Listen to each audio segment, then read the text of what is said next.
9वां अध्याय निशुम्भ वध। हे भगवान, आपने रक्तबीज के वध का वर्णन तो मुझे सुना दिया, अब आप उसके आगे का वृतांत बतलाइए कि उन शुंभ और निशुम्भ दानवों ने क्या किया। इतना सुनकर ऋषि ने राजा से कहा, हे राजन, युद्ध में रक्तबीज तथा अन्यान्य असुरों के विनाश से शुंभ निशुम्भ के क्रोध का परावार न रहा। अपनी विशाल सेना का संहार होते देखकर निशुम्भ देवी की ओर दौड़ पड़ा। उसी के साथ दैत्यों की प्रमुख सेना भी गई। उस राक्षस के अगल बगल भीमकाय दैत्य उनके अंतरक्षक के रूप में मौजूद थे। वे सभी क्रोधपूर्वक देवी वध के निमित्त तत्पर होकर आगे आ गए। मातृगणों से युद्ध करने के बाद महापराक्रमी शुंभ भी चंडिका का वध करने के लिए वहां आ पहुंचा। अब तो देवी के साथ शुंभ निशुम्भ का घनघोर युद्ध छिड़ गया।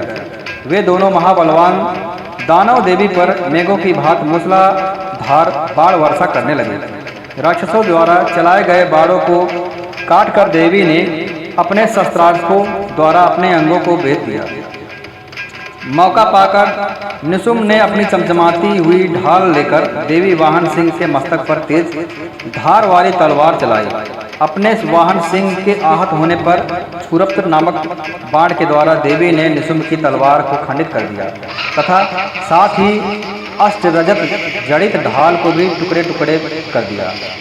जब उस दानव के पास ढाल और तलवार न रही तो अपनी शक्ति का प्रयोग किया, परंतु देवी ने चक्र के द्वारा उस शक्ति को खंडित कर दिया। ऐसा देखकर निशुम्भ ने क्रोध में आकर देवी वध के लिए अपना त्रिशूल संभाला, लेकिन देवी ने मुष्टिका प्रहार से ही उसका त्रिशूल खंडित कर दिया। फिर तो उसने अपनी गदा चलाई, किंतु वह गदा भी काम न आई। वह देवी ने त्रिशूल से भंग हो गई। इतना होने पर भी वह महाकाय दानव देवी की ओर अपना फरसा उठाकर चल पड़ा। देवी ने देखते ही देखते अपने बाणों द्वारा उसे धराशायी कर दिया। अपने पराक्रमी भाई को भूमि पर गिरते देखकर शुंभ क्रोधावेश में देवी पर लपका।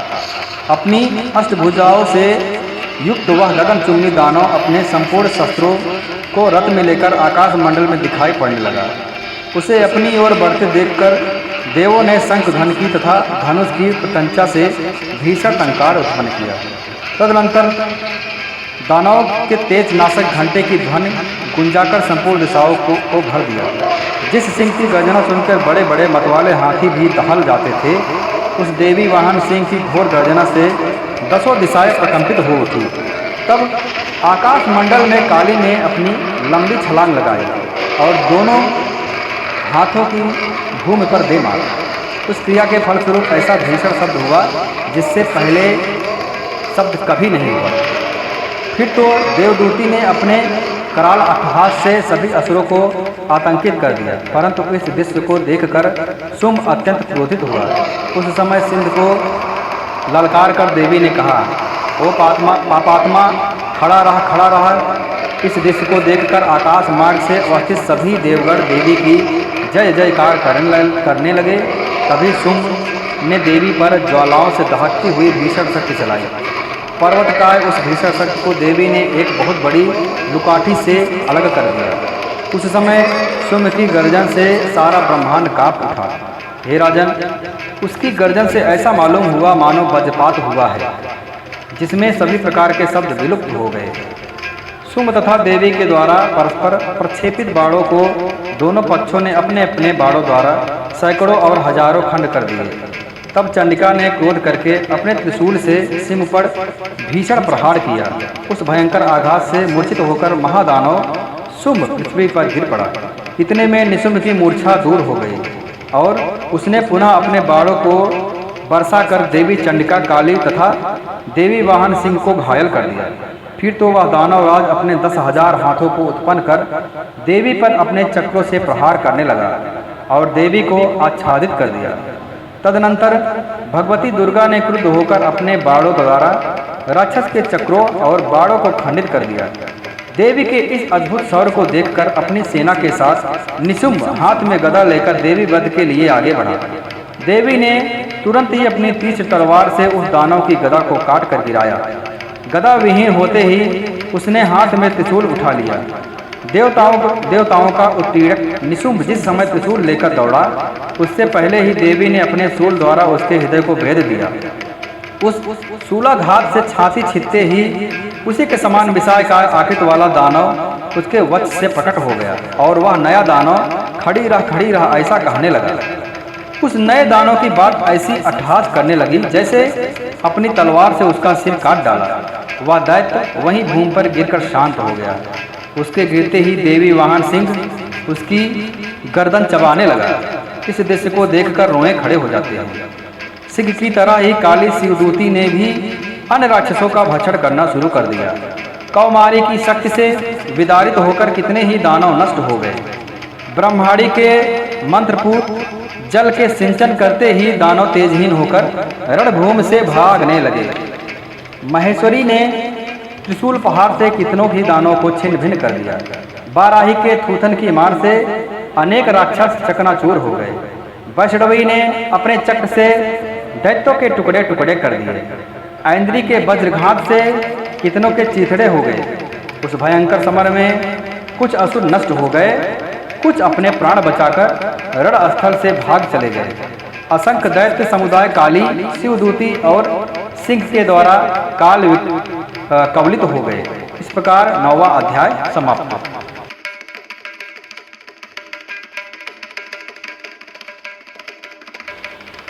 दसवां अध्याय शुंभ दानव का वध।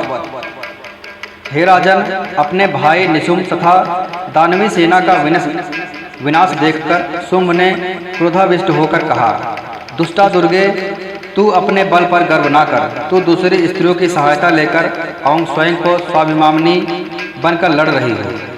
शुंभ के उत्तर में देवी ने कहा, अरे दुष्ट, मुझे तू केवल अकेली ही समझ।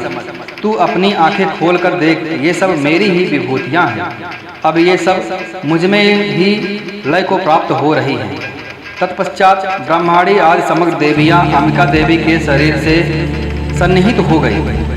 तब उस समय केवल एक अंबिका ही रह गई। देवी ने शुंभ दानव से कहा, मैं ही अपनी विभूतियों से अनेक रूपों में यहाँ प्रकट हुई थी। अब उन सभी रूपों को मैंने अपने में समेट लिया है। अब मैं अकेली रहकर ही तेरे साथ युद्ध करूंगी। अब तू युद्ध के लिए तैयार हो जा। सभी उपस्थित देव दानवों के समक्ष शुंभ और देवी में द्वंद्व युद्ध शुरू हो गया। उन दोनों पक्षों का युद्ध तीक्ष्ण शस्त्रों के प्रहार तथा बाण वर्षा के कारण बहुत ही भयानक प्रतीत होने लगा। देवी द्वारा चलाए गए अनेक दिव्यास्त्रों को उस दानव ने अपने अस्त्रों द्वारा खंडित कर दिया। उसके साथ ही उत्तर में देवी ने भी शुंभ के अस्त्रों को अपने केवल हुंकार शब्द के उच्चारण से छत्र मात्र में ही काट गिराया। तब पुनः उस महादानव ने अपने बाण बरसा कर देवी को ढक लिया। प्रत्युत्तर में देवी ने भी उनके धनुष को भंग कर दिया। धनुष के टूटते ही शुंभ ने हाथ में शक्ति उठा लिया, किंतु देवी ने अपना चक्र चलाकर उस शक्ति को खंडित कर दिया। तब वह असुर शतचंद्रों के समान प्रकाशित ढाल और अपनी तलवार लेकर देवी पर झपट पड़ा। उसके आते ही देवी ने अपने तीक्ष्ण बाणों द्वारा उस देदीयमान ढाल और तलवार को काट दिया। उस दैत्य के साथी और अश्व भी काल के ग्रास बन गए। उनका धनुष तो पहले ही टूट चुका था। उसने अपने हाथ में भयंकर मुदगर उठा लिया। उस मुदगर को भी देवी ने अपने बाणों से काट दिया। शस्त्र रहित होकर वह दानव साहसपूर्वक मुक्का तानकर देवी की ओर झपट पड़ा। उस राक्षस ने मुष्टिका से देवी के वक्ष पर आघात किया। तब उसके उत्तर में देवी ने उधर से एक थप्पड़ जमाया। देवी का थप्पड़ जमते ही वह महादानव भूमि पर गिर पड़ा, किंतु संभलकर वह पुनः उठ पड़ा। उठते ही वह देवी पर एकाएक उछला और देवी को लेकर आकाश मार्ग में उड़ चला। आकाश में निराधार स्थित होकर देवी के साथ शुंभ का मल्लयुद्ध होने लगा। उनके इस अलौकिक युद्ध को देखकर सभी महर्षिगण आश्चर्यचकित होकर देख रहे थे। दीर्घ काल तक युद्ध कौशल दिखाकर देवी ने शुंभ को घुमाकर भूमि पर फेंक दिया। शुंभ पर भूमि पर गिरते ही वह उठकर देवी से युद्ध करने के लिए पुनः दौड़ पड़ा। उसके धावित होते ही देवी ने उसके वक्ष पे त्रिशूलाघात करके उसे भूतल पर गिरा दिया। उस त्रिशूल का भयंकर आघात लगते ही दानव ने अपने प्राण त्याग दिए। अंततो गत्वा वह दानव समुद्रों द्वीपे पर्वतों सहित पृथ्वी को प्रकंपित करता हुआ भूलुंठित हो गया। उस दुरात्मा के मृत्यु से संपूर्ण ब्रह्मांड आह्लादित हो गया। आकाश निर्गत भाषित होने लगा। आकाश से उल्कापात तथा उत्पात सूचक मेघ आदि सभी शांत होकर स्थित हो गए। नदियां अपने स्वाभाविक गति से प्रवाहमान होने लगी।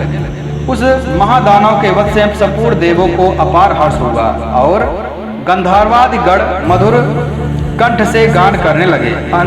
गंधर्वों के साथ देवंगनाएं नृत्य करने लगी।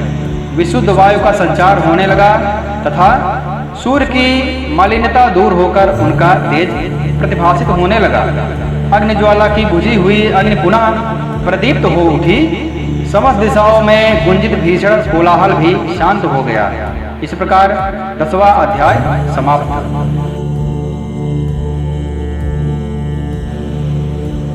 ग्यारहवां अध्याय देवी का स्तवन तथा देवों को वर प्राप्ति। देवी द्वारा शुंभवध होने के उपरांत इंद्रादिक देवों ने अग्निदेव को आगे करके कात्यायनी देवी की स्तुति करना प्रारंभ किया। देवताओं के सफल मनोरथ होने से उनका मुखमंडल चमक रहा था। प्रकाश से 10 दिशाएं उद्भासित हो रही थी। इसके बाद देवताओं ने कहा, शरणागत की पीड़ा विनाशिनी देवी, आप हमारे ऊपर प्रसन्न होइए। संपूर्ण विश्व की जननी प्रसन्न हो। हे विश्वेश्वरी, इस समस्त विश्व का परित्राण करो देवी। तुम ही निखिल ब्रह्मांड की एकमात्र अधिष्ठात्री हो। इस विश्व की आधारशिला तुम ही हो, क्योंकि पृथ्वी के रूप में तुम्हारी अवस्थिति है। हे देवी, तुम्हारा पराक्रम अतुलनीय है। तुम्हारे जल के रूप में स्थिति होकर समस्त विश्व को तृप्ति प्रदान करती हो। तुम अनंत बलशालिनी वैष्णवी शक्ति हो। इस संसार की कारण स्वरूपणी परामाया तुम ही हो। हे देवी, तुम्ही ने इस संपूर्ण जगत को मोहग्रस्त कर रखा है। तुम्हारी कृपा होने से ही जीव पृथ्वी पर रहकर मोक्ष का अधिकारी बनता है। हे देवी, तुम्हारे भिन्न भिन्न रूपों में जगत की संपूर्ण विद्याएं निहित हैं। इस विश्व की समस्त नारियां तुम्हारी ही प्रतिमूर्ति हैं। हे जगत जननी, तुमने ही संपूर्ण विश्व को व्याप्त कर रखा है। अतएव तुम्हारी स्तुति अकथनीय है। तुम सभी अस्तुत वस्तुओं से परे हो, परावाड़ी हो। तुम स्वर्गप्रदायिनी एवं मोक्षदायिनी के रूप में सर्वस्वरूपणी हो। अतः तुम्हारी स्तुति इसी में समाप्त हो गई है। तुम्हारी स्तुति के लिए इसके अतिरिक्त दूसरी बात और क्या हो सकती है। प्राणी मात्र के हृदय में बुद्ध रूप से स्थित स्वर्ग तथा मोक्षदायिनी नारायणी देवी, तुम्हें हमारा नमस्कार है। कला, काष्ठा आदि रूपे में क्रमशः परिणाम की ओर उन्मुख करने वाली तथा विश्व के उपसंहार में समर्थ नारायणी, तुम्हें मेरा प्रणाम है। हे नारायणी, सभी मांगलिक पदार्थों को देने वाले तुम मंगलमयी हो। तुम ही कल्याणकारिणी सुस्वरूपणी हो। समस्त पुरुषार्थों को प्रदान करने वाली शरणागत वत्सला, त्रिनेत्रा और गौरी हो। तुम्हें मेरा अभिवादन है। तुम उत्पत्ति, पालन एवं संहार की शक्तिभूता सनातनी देवी, गुणाधार तथा सर्वगुण संपन्न हो। हे नारायणी, तुम्हें मेरा प्रणाम है। शरणागत, निराश्रितों, दलितों आदि की रक्षा में तत्पर एवं समस्त क्लेशनाशिनी नारायणी देवी, तुम्हें मैं प्रणाम करता हूँ। नारायणी देवी, तुम हंसारूढ़ होकर ब्रह्मांडी के वेश में कुछ मिश्रित जल का प्रोक्षण करती रहती हो। तुम्हें मेरा नमस्कार है। महेश्वरी रूप से त्रिशूल, चंद्रमा एवं नागों की धारणी तथा वृषभपृष्ठ पर आरूढ़ होने वाली नारायणी देवी, तुम्हें मेरा प्रणाम है। मयूरों तथा कुटकुटों से आवृत महाशक्ति धारणी कौमारी रूप में स्थित निष्पापे नारायणी, तुम्हें मैं नमस्कार करता हूँ। शंख, चक्र, गदा एवं संगायुधारिणी वैष्णवी शक्ति संपन्ना नारायणी, तुम मेरे पर प्रसन्न हो जाइए। तुम्हें मेरा प्रणाम है। हाथ में भयंकर चक्र लिए पृथ्वी को अपने दाड़ों पर उठाए हुए बाराही रूप वाली का कल्याणकारिणी नारायणी, तुम्हें मेरा नमस्कार है।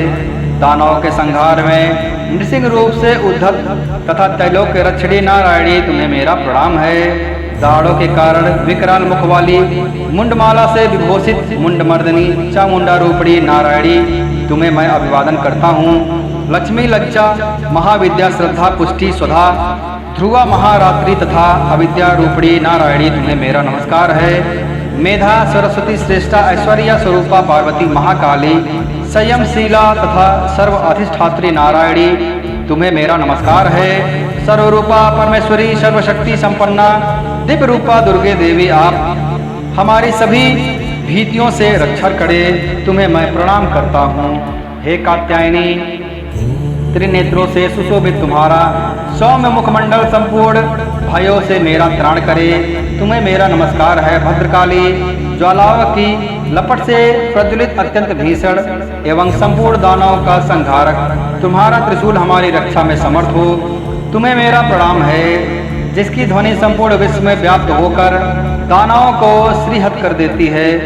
तुम्हारा घंटा हम लोगों का समस्त पापों से उसी प्रकार त्राण करे जिस प्रकार माँ अशुभ कर्मों से अपने पुत्रों की रक्षा करती है। हे चंड के दानवों के वसा एवं लज्जित रंजित तुम्हारे हाथ में शोभा पाने वाला खड्ग हमारा त्राण करे तुम्हें मेरा प्रणाम है। हे देवी तुम्हारी प्रसन्नता से ही समस्त व्याधियों का शमन होता है। कुपित होने पर मनोरथ का नाश होता है। जो लोग तुम्हारे शरणापन्न हुए हैं उन पर कभी विपत्ति के बादल नहीं मंडराते हैं। तुम्हारा शरणागत प्राणी अन्नों का आश्रयदाता हो जाता है। ये देवी अंबिके तुमने अपने स्वरूप को विभिन्न भागों में विभक्त करके इन विधर्मी दैत्यों का वध किया है। तुम्हारे अतिरिक्त दूसरा इस प्रकार कौन कर सकता था। विद्याओं में ज्ञान को उद्भासित करने वाले शस्त्रों तथा वेदों में केवल तुम्हारा ही वर्णन है, किसी अन्य का नहीं। अज्ञान रूपी अंधकार वृत्त से ममता रूपी गर्त में इस विश्व को भ्रमित करने वाले तुम्हारी शक्ति के अतिरिक्त कोई अन्य शक्ति नहीं है। जहाँ पर राक्षस भयानक विषधर सर्प लुटेरों का गिरोह दावाग्नि हो तथा समुद्र के मध्य में साथ लाकर तुम सतत ही विश्व का कल्याण करती रहती हो। हे विश्वेश्वरी तुम विश्व की पालन करने विश्वरूपा संपूर्ण विश्व की धायत्री तुम भगवान विश्वेश्वर के लिए भी अस्तुत्य हो। जो लोग भक्ति पूर्वक तुम्हारी वंदना करते हैं वे विश्व के शरणागत बन जाते हैं। हे देवी प्रसन्न हो। जिस प्रकार तुमने असुरों का संहार करके शीघ्र ही हम लोगों को भयमुक्त कर दिया है उसी प्रकार हमें सदैव शत्रु भय से राहित दिलाती रहो। आप समस्त जगत के महाताप का विनाश करें। उत्पात एवं पापों के फलस्वरूप उत्पन्न होने वाली महामारी आदि उपद्रवों को शीघ्र ही दूर करे। विश्व की पीड़ा निवारणी देवी हम सब तुम्हारे चरणों को नमन करते हैं। हमारे ऊपर प्रसन्न हो जाइए। त्रिलोक के वासियों की आराध्य परमेश्वरी हम लोगों को वर प्रदान करो। तब देवी ने कहा, देवो मैं वरदान देने के लिए तैयार हूँ। तुम अपना इच्छित वर मुझसे मांग लो। संसार के लिए मंगल कारणी वरदान मैं तुमको अवश्य दूंगी। देवताओं ने कहा, हे सर्वोपरि तुम इसी तरह से लोक की बाधाओं का निवारण करती रहो और हमारे शत्रुओं का नाश करती रहो। इतना सुनकर देवी ने कहा, देवो वही वस्तुतः मनवंतर के 28वें युग में शुभ निशुभ नामक 2 अन्य दानवों का प्रकट होगा। उस काल में मैं नंद गोप की पत्नी यशोदा के गर्भ से अवतरित होकर विंध्य पर्वत पर वास करूंगी और उन दोनों कथित दानवों का वध करूंगी। इसके अनंतर मैं पृथ्वी पर भयंकर रूप से अवतरित होकर वह प्रचित्त नामधारी असुरों का संहार करूंगी। दैत्यों को अपना आहार बनाते समय मेरे दांत अनार पुष्प की भांति लाल वड़ के हो जाएंगे। इस कारण स्वर्ग के देवता और भूतल के मनुष्यगण सदैव मेरी स्तुति के समय मुझे रक्तदंडिका के नाम से संबोधित करेंगे।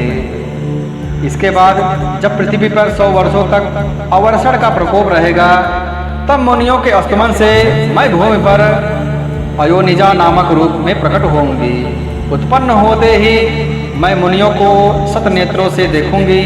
तभी सभी दानव शताक्षी नाम से मेरा गुणगान करेंगे।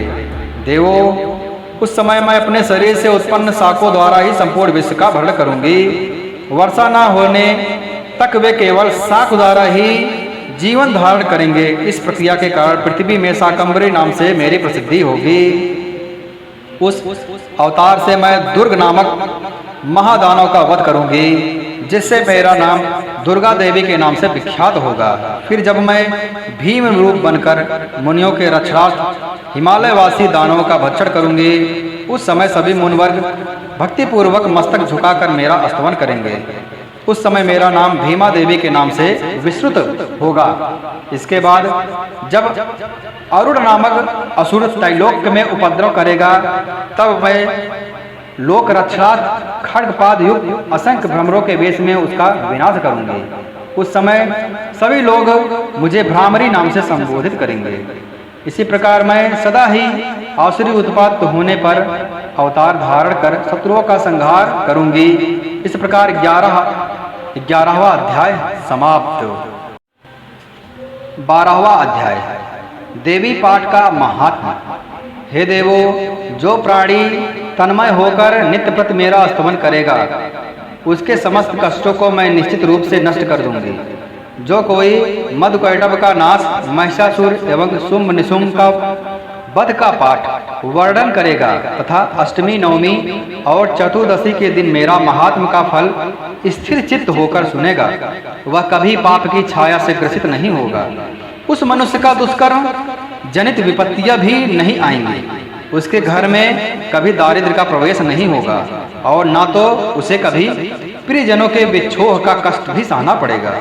इसके अतिरिक्त उन लोगों को शत्रु, लुटेरे, राजा, शस्त्र, अग्नि एवं जलांतक भी नहीं होगा। इसलिए सभी लोगों को दंतचित्त होकर इस महात्म का पठन पाठन एवं श्रवण मनन करना नितांत आवश्यक है।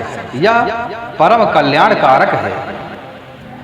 मेरा महात्म महामारी जनित सभी उपद्रवों तथा दैहिक, दैविक और भौतिक तापों का समन करने वाला है। जिस मंदिर में प्रतिदिन विधि पूर्वक मेरे महात्मा का पाठ होता है, उस स्थान पे मेरा सदैव निवास रहता है। मेरे चरित्र का संपूर्ण पाठ तथा श्रवण प्रत्येक बलि, पूजन, हवन एवं महोत्सव के समय करना चाहिए। जो व्यक्ति अनजान में या मेरे उद्देश्य से विधि पूर्वक पूजा, बल या हवन आदि कर्म करेगा, उसे मैं प्रसन्नता पूर्वक स्वीकार करूंगी। शारदीय नवरात्र में जो प्राणी मेरे इस महात्म को भक्ति भाव से सुनेगा, वह मेरे प्रसाद से संपूर्ण विपत्तियों से छूटकर धन, धान्य तथा पुत्रादि से संपन्न होगा। इसमें किसी प्रकार का संदेह नहीं है। मेरे महात्म उत्पत्ति कथा तथा युद्ध संबंधी रण कौशल के श्रवण मात्र से ही मनुष्य भीति रहित हो जाता है। मेरे महात्म को सुनने वाले व्यक्ति के सभी शत्रु नष्ट हो जाते हैं एवं उनका कल्याण होता है तथा उनके यहाँ पारिवारिक सुख रहता है। शांति कर्म में, अशुभ स्वप्न दर्शन में तथा ग्रहों के कुप्रभाव के फलस्वरूप भीषण कष्ट भुगतने पर मेरे इस महात्म का श्रवण करना चाहिए। इस प्रकार सभी प्रकार की बाधाएं एवं ग्रह जनित भयंकर पीड़ाओं का निवारण होता है और अशुभ कार्य स्वप्न का फल भी मंगलदायक होता है। यह महात्म बाल ग्रहों से पीड़ित बालकों के लिए शांतिदायक था। मानव संगठन में परस्पर मतभेद उत्पन्न होने पर उनमें मृतता स्थापित रहता है। इस महात्म से समस्त दुरात्माओं की शक्ति का क्षय होता है। साथ ही इसके पाठ से दानव, भूतों तथा प्रेत बाधाओं का शमन होता है। मेरे निकट जीव को पहुंचाने से मेरा यह महात्म भी एकमात्र हमारा साधन है। किसी उपासक के द्वारा लगातार साल भर तक पशु, पुष्प, अर्ध धूप, दीप, गंध आदि उत्तम पदार्थों का पूजन करने, ब्राह्मणों को भोजन देने, होमादि कर्म कराने, नित्य अभिषेक कराने, विविध प्रकार के सुस्वाद नैवेद्य अर्पित कराने तथा दान देने से मुझे उतनी प्रसन्नता नहीं होती जितनी इस उत्तम चरित्र को एक बार श्रवण करने से होती है। इस महात्म के श्रवण करने से पापों का क्षय एवं आरोग्यता प्राप्त होता है। मेरी उत्पत्ति का गुणानुवाद संपूर्ण प्राणियों का रक्षक तथा मेरा युद्धकालीन चरित्र दुराचारी दानवों का विनाशक है। इसके श्रवण करने से ही मानव भय मुक्त हो जाता है। हे देवताओं, तुमने तथा ऋषियों ने मेरी जो स्तुतियाँ की है, ब्रह्मा जी के द्वारा जो स्तुति गान हुआ है, वे सभी मांगलिक बुद्धि का अभ्युत्थान करती है।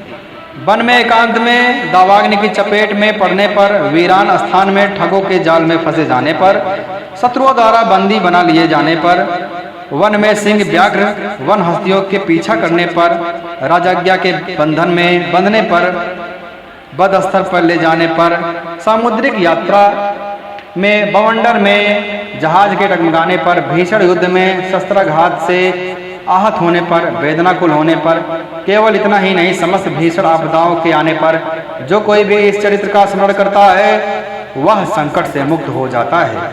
मेरे प्रभाव से सिंह आदि हिंसक जंतु पलायित हो जाते हैं तथा लुटेरे शत्रुओं आदि को भी मेरा स्मरण करने वालों के पास फटकने का साहस नहीं होता है।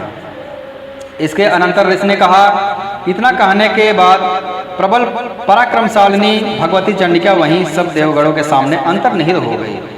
सभी देवता शत्रु रहित होने से पहले की तरह निर्भीक होकर आयांश का उपभोग करने लगे, अपने अपने अधिकारों की बागडोर संभालने लगे। महाबलवान दैत्य शुंभ निशुंभ के संहार के बाद बचे खुचे दैत्यगण पाताल लोक चले गए। हे राजन, इसी प्रकार जगत जननी अंबिका शाश्वत और नित्य होने पर भी बार बार अवतार लेकर पृथ्वी का भरण हरण करके संसार की रक्षा करती है। वे ही इस विश्व को मुग्ध करती है, जगत की उत्पत्ति करती है, विनय करने पर संतुष्ट होकर विज्ञान एवं स्मृति प्रदान करती है। हे राजन, वे महाकाली की महाप्रलय काल में महामारी स्वरूप में समस्त ब्रह्मांड में परिव्याप्त रहती हैं। समय समय पर वे ही महामारी रूप होती हैं और अजन्मा होकर भी वे ही स्वतः सृष्टि के रूप में उत्पन्न होती हैं। समयानुसार वे सनातनी देवी ही संपूर्ण जीवों की रक्षा करती हैं।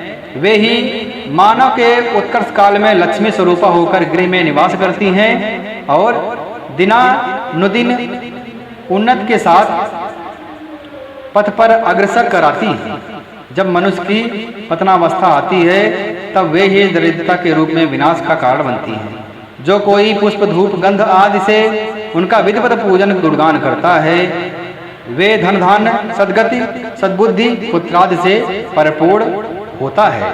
इसी प्रकार 12वां अध्याय समाप्त। 13वां अध्याय सूरत और वैश्य को देवी द्वारा वर प्राप्ति। ऋषि बोले, हे राजन, मैंने तुमसे देवी के इस उत्तम महात्म का कथन किया है। इस सृष्टि की धारयत्री देवी की ऐसी ही महिमा है। उन्हीं के द्वारा ज्ञान का विकास होता है। भगवान विष्णु की माया शक्ति स्वरूपा उन भगवती के द्वारा ही तुम ये वैश्य और ये अन्य विवेकहीन प्राणी मोहाविष्ट होते हैं। इस समय भी मोहग्रस्त हैं और इसी तरह भविष्य में भी होते रहेंगे। हे महाराज, उन्हीं परमेश्वरी के तुम शरणापन्न हो जाओ। अपने उपासकों को वे भोग स्वर्ग अर्थात अंत में मोक्ष लाभ प्राप्त कराती हैं।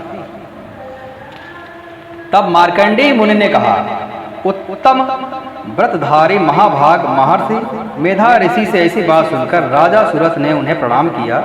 राजभ्रष्ट होने के कारण वे अत्यंत क्षुब्ध एवं मोहासक्त हो रहे थे। महामुने इसके बाद राजा सूरत और वैश्य उसी क्षण विरक्त होकर तत्क्षण के लिए वन में चले गए और वहां जाकर वे जगदम्बा के दशनाथ नदी के तट पर तपस्या में लीन हो गए।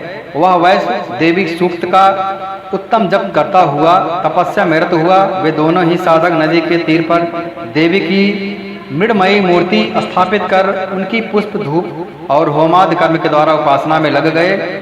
सबसे पहले उन दोनों ने अपने आहार को अल्प किया, तदनंतर उपवास करके एकाग्र चित्त से देवी का ध्यान करने लगे। वे दोनों अनवरत 3 वर्षों तक संयम पूर्वक अपने शरीर के रक्त सिंचित बलि को निवेदित करते हुए आराधना में तल्लीन रहे। उन दोनों की कठोर साधना से संतुष्ट होकर जगत जननी चंडिका देवी ने प्रकट होकर कहा, हे राजन तथा अपने वंश को हर्षित कराने वाले वंश, तुम लोगों की जो भी वांछा हो मुझसे मांग लो, मैं तुम दोनों पर प्रसन्न हूँ। अतः तुम्हारे लिए मेरे पास कुछ भी अधेय नहीं है। राजा ने देवी की बात सुनकर पुनर्जन्म में अखंड राज्य सुख भोग करने का वर तथा वर्तमान जन्म में भी शत्रु के सैनिक समूह को परास्त करके पुनः राज्य हस्तगत करने का वरदान प्राप्त किया।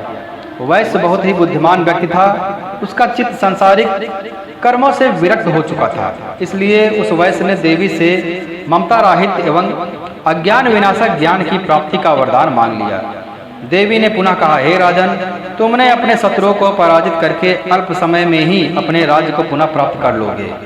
अब इस राज्य का तुम्हारा अस्थायी प्रभुत्व रहेगा कि तुम मृत्यु के बाद सूर्यदेव के अंश के जन्म ग्रहण करके इस भूलोक में सांवर्णिक मनु के नाम से प्रसिद्ध हो जाओगे। और हे वैश्य श्रेष्ठ, तुमने मुझसे जिस वर प्राप्ति की कामना की है उसे भी मैं तुमको सार्थ देती हूँ। तुम्हें मोक्ष लाभ के हेतु ज्ञान की उपलब्धि होगी। उन दोनों भक्तों को अभिलाषित वर प्रदान करके तथा उन दोनों के द्वारा अपना स्तुति पाठ सुनकर देवी वहीं अंतर्ध्यान हो गई। देवी के इस प्रकार दुर्लभ वर पाकर क्षत्रियों में श्रेष्ठ सूरथ नामक राजा सूर्य के वंश से उत्पन्न हो भविष्य में सावर्णिक मनु के नाम से विख्यात हुए। इस प्रकार 13वां अध्याय समाप्त।